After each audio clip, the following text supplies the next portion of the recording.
On the night of the Lantern Festival, Haikou, the southernmost city in China, held a fireworks show for the first time in 13 years. It spent 6 million yuan to light up the night sky with colorful fireworks. But who knew, just 30 seconds after the show started, the beautiful fireworks turned into a thick black smoke, spreading quickly across the sky. More than 300,000 people watching live and millions of viewers watching the broadcast were stunned. When the alarm sounded, the fireworks show wasn't over yet, but people were already disappointed and started leaving.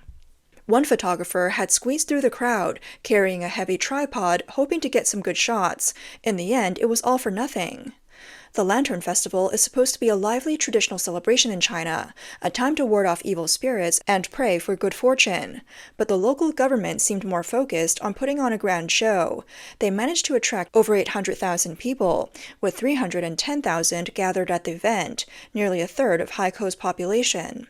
Yet, despite the massive turnout, they couldn't even ensure basic fireworks quality. The whole event turned into a mess.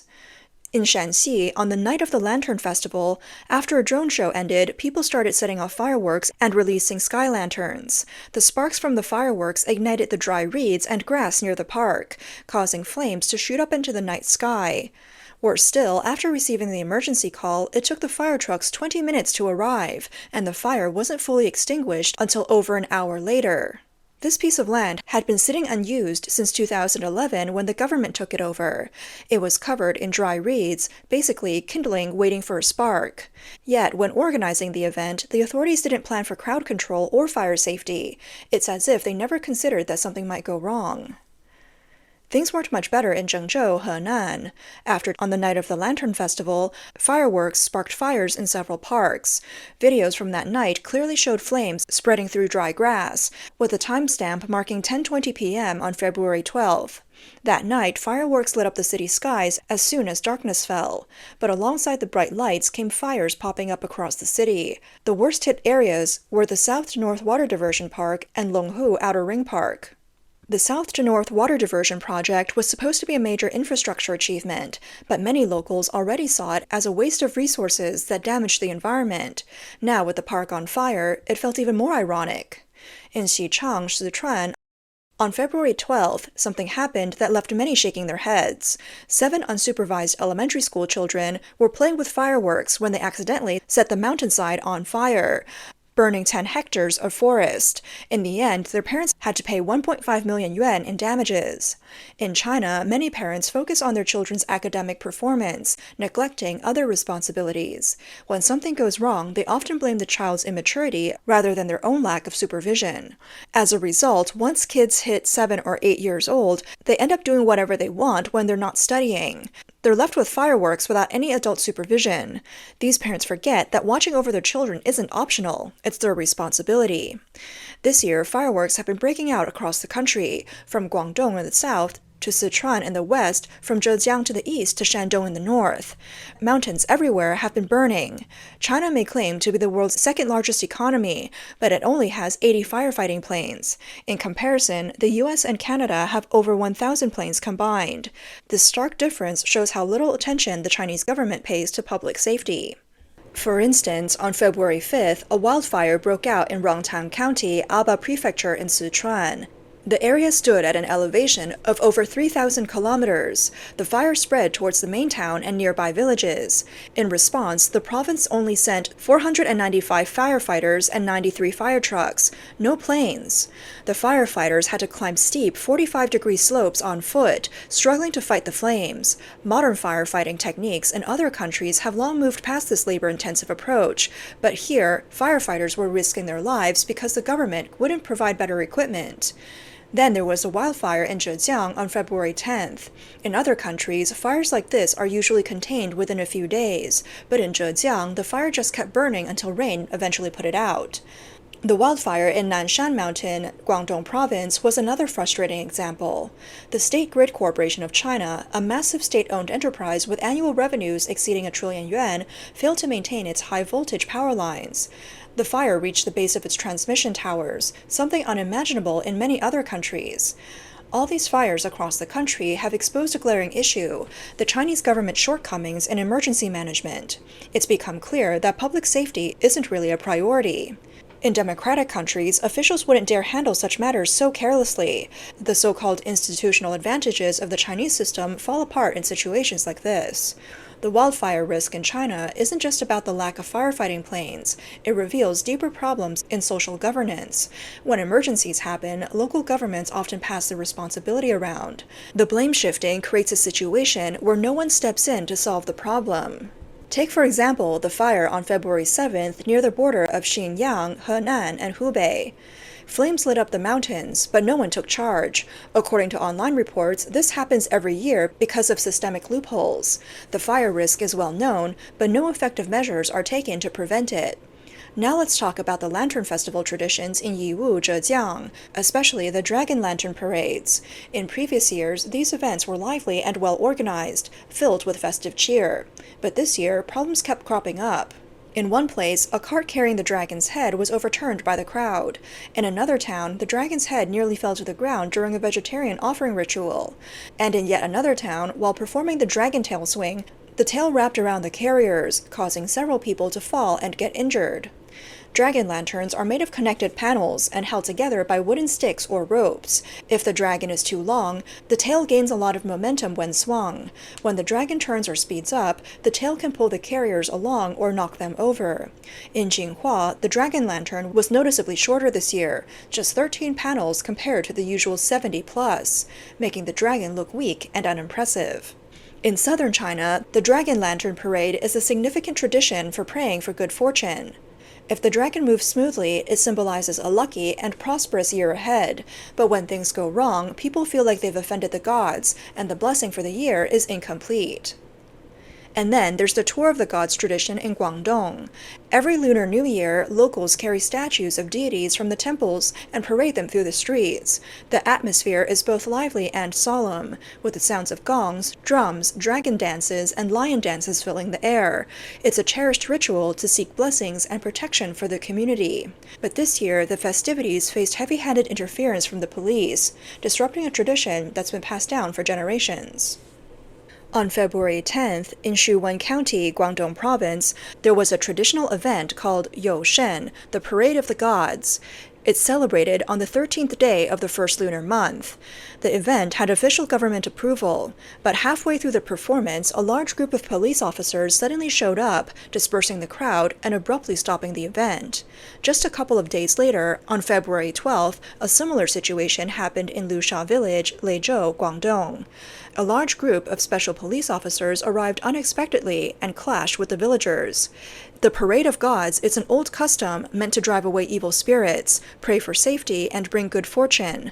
The government often talks about cultural confidence, but then sends police to shut down these traditional activities. For many older people in China, interrupting a ritual like this is considered disrespectful to the gods and might bring bad luck. Speaking of traditions, fireworks and firecrackers during the Chinese New Year also have symbolic meaning. They're meant to scare away evil and avoid misfortune. However, starting in 2013, cities across China began banning fireworks. Over time, people became frustrated, and public complaints grew louder. Eventually, the National People's Congress declared that a complete ban was unreasonable, pushing local governments to find a more flexible approach. In economically developed areas like Zhejiang, Fujian, and Guangdong, where ancestral worship and traditional customs are deeply rooted, authorities started allowing fireworks again. Henan also relaxed restrictions in some areas. Unfortunately, a sudden policy shift led to poor management, and many people lacked proper safety awareness. As a result, there were several fire incidents across the country. For instance, in Sansha, a coastal town in Ningde, Fujian, fireworks sales were booming during the New Year. However, shortly before the holiday, a fire broke out at a firecracker stall in the town square, turning the area into a sea of flames. In Nanyang, Henan, there was another incident on New Year's Eve. A person smoking on a second-floor balcony casually flicked a cigarette butt, which landed on a nearby firecracker stall. Within minutes, the stall caught fire, and the flames quickly spread. Decades ago, during the early years of China's economic reform, these kinds of incidents were rare. Back then, firecrackers were handmade with less gunpowder, making them less powerful. Nowadays, factories mass-produce them with higher gunpowder content. People also like to set off large quantities of fireworks at once for a more impressive display. What's more, many have forgotten or ignored the safety rules passed down through generations. In Lingnan, Guangdong, burning firecrackers is a long-standing tradition. It was originally meant to welcome the gods and drive away evil spirits, later becoming a way to pray for good fortune and a prosperous year ahead. One common custom involves building a tall wooden firecracker tower, sometimes more than 10 meters high. A special metal tube at the top is packed with firecrackers. A skilled individual is chosen to climb the tower, light the fuse, and quickly climb down. But this year, things went terribly wrong. On February 3rd, in a village in Yunfu, 7 or 8 people climbed the tower together and set off the firecrackers while still on it. Modern firecrackers ignite faster than traditional ones, leaving little time to get away. The firecrackers unexpectedly went off while they were still up there. In the panic, they rushed to climb down. Some caught fire, while one unlucky person fell from about 2 meters and was seriously injured. This is Tiancang Village in Wenzhou, Zhejiang. On the first day of the Lunar New Year, the ancestral hall, which the village spent millions to build, caught fire and was burned down. Fires like this usually happen because people didn't properly watch over the incense. According to old traditions, on the morning of the first day of the new year, someone in charge should stay by the shrine to watch the incense, just in case something goes wrong. But these days, people's sense of responsibility has faded, and the rules have loosened. Now, when it comes to managing folk traditions, the Chinese government's approach is pretty simple. They ignore it when nothing happens, but the moment something goes wrong, they crack down hard. Take this past New Year's Eve in Nanning, Guangxi. There was a performance of the traditional Da Shu Hua, which is throwing molten iron to create fireworks. The sparks flew and ignited decorations on a wall, with flames shooting more than 2 meters high. The response? A blanket ban on all Da Shu Hua performances. In the first decade after the founding of the People's Republic of China, people could still hang lanterns and set off fireworks, but by the 1960s, only firecrackers were allowed. Then came the Cultural Revolution in 1966, when all traditional celebrations were criticized, and even firecrackers disappeared. After the Cultural Revolution, firecrackers slowly came back, and people could set them off during festivals if they wanted. But back then, folks didn't have much money. Buying firecrackers required careful budgeting, so they lit only a few, and fires were rare. Things changed when people got wealthier. Suddenly, every household could afford firecrackers, and accidents became more common. Kids would set them off unsupervised, and injuries were constant. In Beijing alone, hundreds were hurt during the 1987 New Year. In Hunan and Jiangxi, where shady workshops produced fireworks without safety standards, accidents were even deadlier. Seeing the chaos, Beijing authorities began tightening restrictions. By the early 1990s, many cities across China had implemented full or partial bans. Then came the 21st century, the CCTV building fire in 2009, the massive Shenyang hotel fire in 2011, and the nationwide smog crisis in 2013. The government used these incidents to implement an all-out fireworks ban, but this heavy-handed approach sparked widespread frustration. People were unhappy, and by 2023, even the National People's Congress had to step in, admitting that the complete ban wasn't right and urging local governments to find a middle ground. Now, this year's Spring Festival has been chaotic. Thick black smoke from fireworks in Haikou, out-of-control dragon lanterns in Yiwu, and parades dispersed by police in Guangdong. Fires have broken out all over. In short, the government's approach to these deeply rooted traditions has been either to crack down completely or to turn a blind eye, leaving a mess behind. Some places that recently loosened restrictions on fireworks might end up banning them again. And if this pattern continues, these traditions might truly vanish within a decade or so. Firecrackers during the Lunar New Year aren't just about noise and excitement. They're part of China's cultural heritage. Chinese ancestors believed that the loud sounds could scare off evil spirits and that the sulfur scent could ward off disease.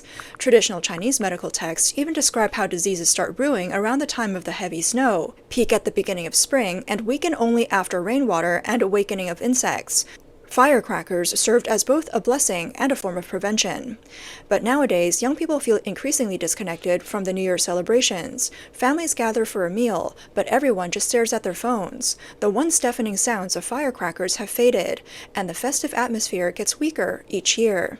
Think back to the old days, the whole family sitting together on New Year's Eve, with firecrackers crackling outside, laughter filling the room. Such a warm, lively scene. Now, that's just a memory. These traditions, whether for warding off evil or praying for safety, have been passed down for thousands of years. But with this year's rituals marred by so many unusual incidents, who knows what kind of ominous signs lie ahead for this nation?